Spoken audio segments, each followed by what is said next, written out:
the reason that I think you as a 17 handicapper can hit a blade, maybe compared to other 17 handicappers who probably couldn't, this number here. I'm here at the UK Golf Academy in Brentwood, Essex, to answer the question that a lot of people have.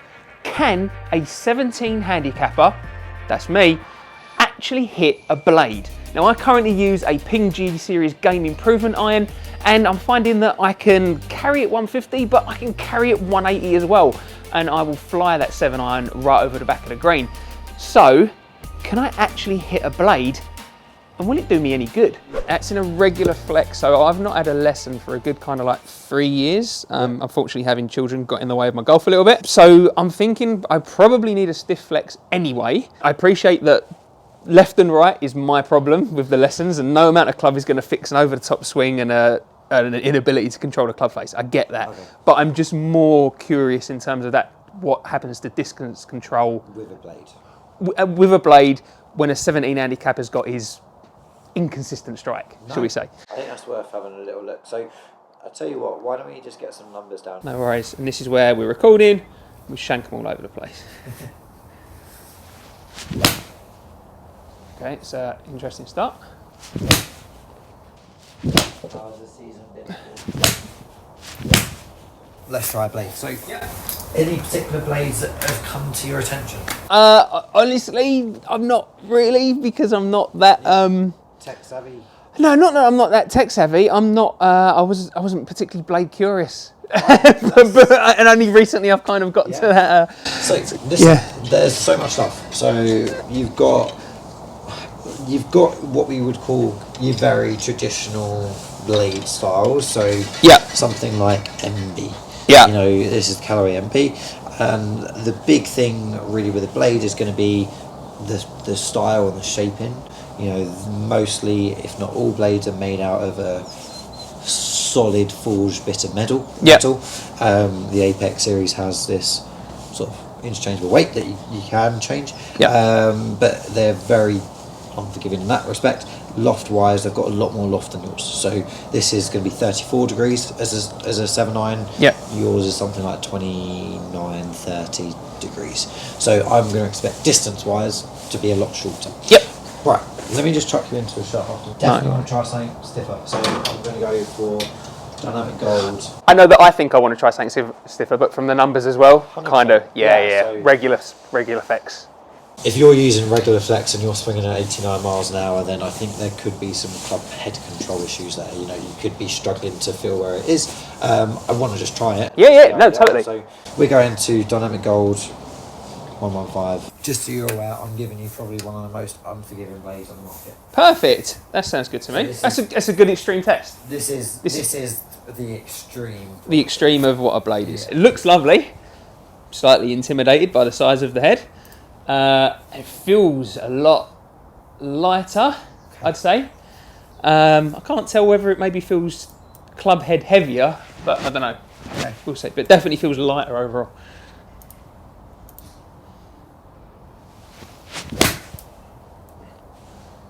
Slightly ground first. But we're away and we didn't shank it, so that's a good start. Good start.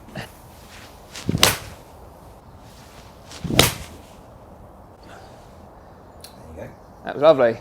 Because I don't know, from my swing, I thought that was going over there. And when I see it go straight, I was like, oh, that's interesting. So this is with the Apex MB in a 7-iron. Yeah, so it's really good to see that, you know, even though we're going to a blade, ball speed wise, yes, you've lost a lot of ball speed. So you've gone from an average of about 123 here to 117.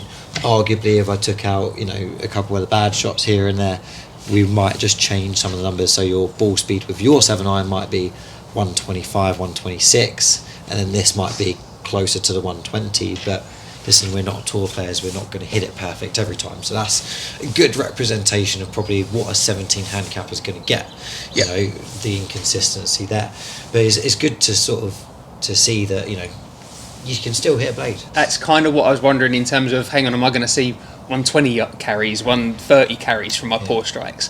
And I've got a couple of poor strikes in there, I think, in terms of we've got some big ones heading out right and stuff. Got that, And that short one. And I got a short one in there as well. What was the short one? That's kind of looking at about 146 off looking at that chart. 147, yeah. Yeah, and that I could feel that I definitely caught the ground first, and it wasn't a great strike with that one.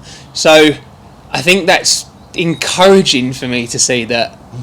All right, maybe I don't need a blade in my set, but a blended set is definitely something I'm much more open to. And I did like the feeling of. Well, just like the feeling of the strike. It felt a lot softer off the club face, and I've not lost a huge amount in terms of performance. Would I be as confident going up to hit a 5-iron? Probably not. Well, listen, we've got a 5-iron as a blade if you want to hit it. Should we try it? Yeah, definitely. Just before, Yeah, just for your listeners as well, the reason that I think you as a 17 handicapper can hit a blade, maybe compared to other 17 handicappers who probably couldn't. Yeah. This number here, you got some good swing speed numbers. Okay, so we're seeing average 90. Average around 90. Average around 90 club speed. And I think that's one thing that you could hit the ball in the middle of all you'd like, but I think if your swing speed is a little bit on the slower side, you're going to find that the drop-offs are going to be too significant if you're not hitting the middle of the face. So where you do have some good swing speed, if you're a little bit offline or off-centered, the swing speed is still helping you out. Whereas other 17 handicappers that I get in doing the same test as you, they might not be as fortunate as you'd want to see. Got ya. If you want to use a blade. So those mishits are then almost going to be exasperated, kind of. Yeah, got definitely. It. So Makes that's sense. why for you it tends to work a bit better. So I think, listen, Mizuno Pro do a lovely looking blade in a slightly, I think, beefier top line. Yep. It's still classic look. I think it's one of the nicest looking irons out there. Why don't we give this a hit? Let's give it. We'll see how that performs. Perfect. Let's do it. So there we go. So we're going to give the Mizuno Pro a go. Again, standard lyre, slightly longer shaft, did we say? Half an inch longer compared to what I'm gaming at the moment. And this is a dynamic gold, it's stiff.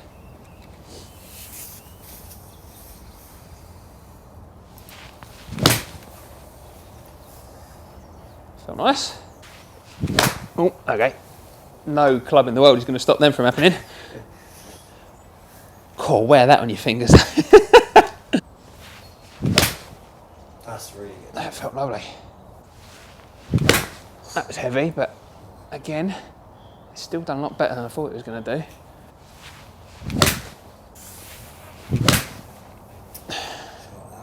Cheers.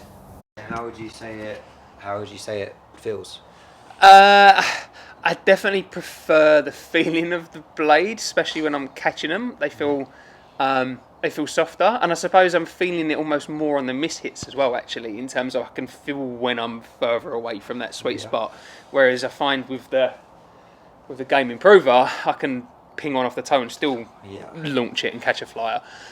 So I do like the feeling of it. I think that's one thing that no one really talks about, is that feedback. Yeah. That feedback, especially when you get in these better players, and I would say that more, let's just say, sort of mid-teen handicapper who's trying to let's get down as low as I can. I've got a bit of time on my hands. I want to become the best golfer I can be, and they're not really sure why they're not improving. And feedback is one of them communication things that can really help them relate to a coach. So when the coach says, all right, you hit that one a little bit out of the toe, and then the player's like, oh, did I? Because they're using a really forgiving club that performs lovely, but then it can sort of prevent them from improving quicker, because all of a sudden they're having to really consciously think about other ways of improving their swing because they can't rely on strike feedback.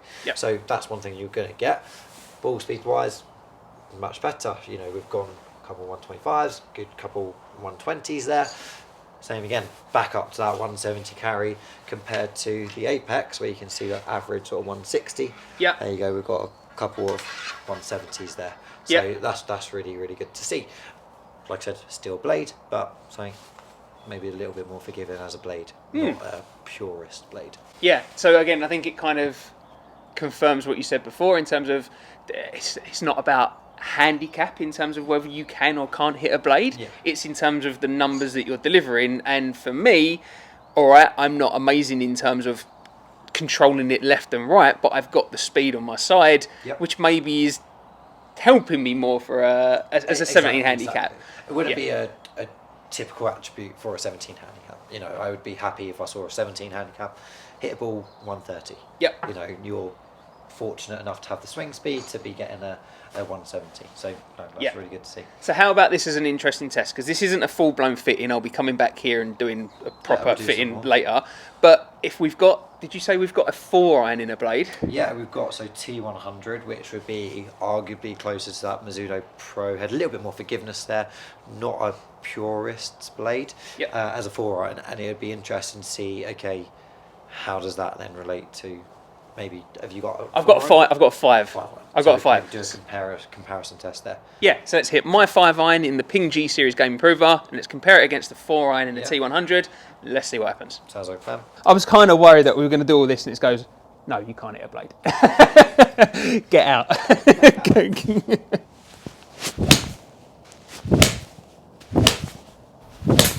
Let's see. Look, there you go. So now we're getting into the realms of why I'm a 17 handicap. Yeah.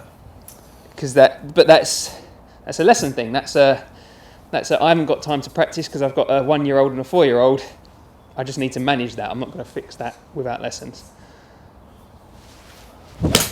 There we go. That's the one. So then I would be asking the question. Yep. You know, you've already said you've got a family, you've got a young family. Why do you play golf? It would be harsh to say to get away from the family because that's the wrong answer. It would be untrue of me to say that that's not a common answer for a lot of people to admit. It's their getaway, right? Yeah, exactly. It's their escapism. And it's probably, like I say, it's how long you've been playing. I don't know, probably in total now 10 years or something like that, maybe. Right, so it's a sport you play for a long time. Clearly enjoy it. What makes you enjoy a round of golf? Putting a good score together, shooting under 85. Right. So I think what you're going to find out as you sort of get through this golf journey is, I think a lot of the scoring is going to come from you from a couple of areas. I think it's important to identify them areas, which is going to be obviously you short game, chipping and putting. Depending on the course you're playing, off the tee. How many balls you keep in play off the tee that are going over 250, 220. Yep. And also probably the 170 and above to 200 yard. You know, they're the areas that amateur golfers will make doubles and triples, and they're the areas that tour players are making pars or better, or saving a bogey. Yep. And this is where I'd say, well, there you go. You've hit a couple 5-irons there that have gone 179 yards. Yep. But massively right. Yep. Your 7-irons carrying 170. You know, that's a very big overlap now. The damage that 5-iron is doing with a miss right is a lot worse than the damage of 177-iron is doing down the middle, or not as far as right. True. So when you say, okay, obviously a lesson fix is going to do that. I'm not going to doubt that. As a PGA coach, I'm very big into the coaching side of things. Yep. I say to people all the time, listen, you can make just as much gains in here as you can, probably even more gains with a coach. But I really don't like to see them right misses, especially from that 170 to 200 yard marker, because when you go in for the green at that distance, that's like lost ball territory, double territory, triple territory. Yep. Whereas if hybrid, fairway wood, so much easier to hit. Yep. I reckon you're probably going to get less of them. Yeah. Now it's going to be interesting to see, okay, what does that do for that right miss? Yep. Does a blade slash down more forgiving type head, does it help you or hinder you? Is it going to accentuate it, or is it, So, let's have a look. So this has probably got very similar loft to your 4-iron. Yep. As to your 5-iron. Yep. Shaft wise, this is closer to what I'd want to put you in. So AMT white. AMT white. S300. 300. S300. Okay. That's the one. Yeah. I think there's definitely some benefit of looking at some different shafts for you, because going to something a bit heavier and a bit stiffer, you know, that consistency of strike has now gone up. Yeah. You know, we're hitting things more in the middle. Yeah. And now, because of that, even though we've gone to that unforgiving blade head, you hit a 4-iron that's carried 195 yards. And straight. Yeah. And we've hit a couple of ending straighter to a touch of a maybe a slight fade, not a. Not a lost ball. I think it's because you can maybe have to feel where the club is now. I think that's probably it. Maybe I can't articulate that as a higher handicap golfer who doesn't necessarily play all day, every day. But I think what I'm not articulating is that I can feel what the club head is doing. But I think maybe you're right. I think there's something naturally happening in my hands and my body that is feeling that club head. Maybe with the 4-iron, Yeah. I haven't necessarily seen a drop off in performance compared to my game improvement 5-iron. So hitting a 4-iron T100, which is pretty much a blade in that. Yep. I haven't seen a huge amount of drop off. If anything, I've seen actually in those 3 shots a better strike and an improvement of accuracy. But this is the thing, like, you know, we want you to do some more testing. Yep. And I think in this environment where hopefully you're not feeling too pressured, you know, you're going to work fine with a blade. But what happens when you've got, you know, club champs and you're performing well, and you've got all of a sudden a crowd of people watching you, you've got a 170 carry over water. How does the nerves feel from a 17 handicapper's perspective with an unforgiving head? Yeah. And that's where I think that's going to be hard to test. So that's why I want to try something like Apex Pro. So it's got the correct amount of loft, I think, for you, give you a bit more control, but slightly more forgiving off them on off-centered strikes. makes sense. So in terms of actually just kind of summarising it, and sorry I've not spoken down the camera of this whole video, but we're doing so now. I think what I wanted to get out of this video was establishing, can I hit a blade? And I think we've kind of established that yes, I can hit a blade. That's not going to absolutely destroy my game if I did blades, but I should probably go down a fuller fitting process and maybe look at like a blended set and stuff like that to see where we can maximise the gains while still getting clubs which are more fit for me. It doesn't have to be a whole bag of blades. I'm not a pro. I'm still a 17 handicap at the end of the day. Listen, no one's tour players. They're a very small elite that even the small elite don't always use blades. So I think definitely that's the right way forward. Look at a fuller fit. Maybe even look at a blended set between maybe something close to a blade and maybe a player distance. Potentially even chuck in a hybrid or two. You never know. So it's worth doing the full process. Let me know. This might turn into a video series. Do you want to see a full fit in here? I think this could be something we do. But yeah, if you enjoyed this video, hit the like button. Please subscribe to the channel. If you're in the area, make sure you check out the great facilities here at UK Golf Academy. Big thank you to Sam, so if you can get booked in with him, he knows his stuff. And check out one of these videos right here.